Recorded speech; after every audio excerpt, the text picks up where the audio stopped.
মধ্যরাতে শেষ হচ্ছে সমুদ্রে মাছ শিকারে ৫৮ দিনের নিষেধাজ্ঞা। ট্রলার নিয়ে সাগরে যেতে প্রস্তুত জেলেরা। বিস্তারিত জানাতে পটুয়াখালীর মহিপুর মৎস্য অবতরণ কেন্দ্রে আছেন রিপোর্টার শিকদার জাবির হোসেন। সরাসরি যাচ্ছি তার কাছে। দীর্ঘ প্রতীক্ষার ৫৮ দিন শেষ। আজ মধ্যরাত থেকেই শুরু হচ্ছে সমুদ্রে মাছ শিকার এবং জেলেরা কিন্তু রাতে যেহেতু তারা নামবেন সেক্ষেত্রে কিন্তু তারা এখনই ঘাটে কর্মচাঞ্চল্যতা ফিরেছে। তারা ঘাটে কাজকর্ম করছেন, জাল ট্রলার সব কিছু গুছাচ্ছেন।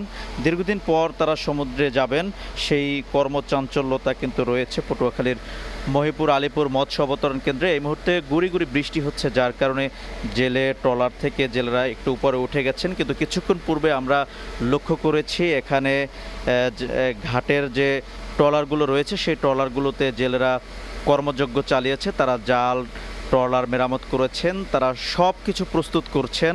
তাদের যে রসদ সামগ্রী আছে সেই বাজার সদায় সেগুলোও কিন্তু কেনাকাটা শেষ করেছেন। এবং আমরা দেখতে পাচ্ছি যে এখানে যে বরফ কলগুলো রয়েছে, দীর্ঘ ৫৮ দিন পর বরফ কলগুলো চালু করা হয়েছে।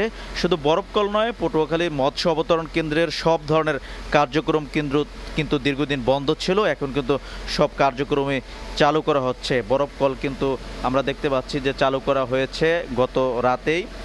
এখন কিন্তু সব কিছু প্রস্তুত করা হচ্ছে সমুদ্রে মাছ শিকারের জন্য। আমরা দেখেছি যে ৫৮ দিনের যে নিষেধাজ্ঞা, এবারের নিষেধাজ্ঞা কিন্তু ফলপ্রসূ হয়েছে। এবারের নিষেধাজ্ঞা জেলেরা অনেকটা বেশি মেনেছে। অতীতে আমরা দেখেছি জেলেরা অভিযোগ এনেছিল ভারতের জেলেরা বাংলাদেশের জলসীমায় এসে মাছ শিকার করে, যার কারণে সেই অজুহাত দিয়ে বিভিন্ন জেলেরাই কিন্তু অসাধু পন্থায় সমুদ্রে নেমে মাছ শিকার করেছে। কিন্তু জেলেদের দাবি এবার পূরণ হয়েছে।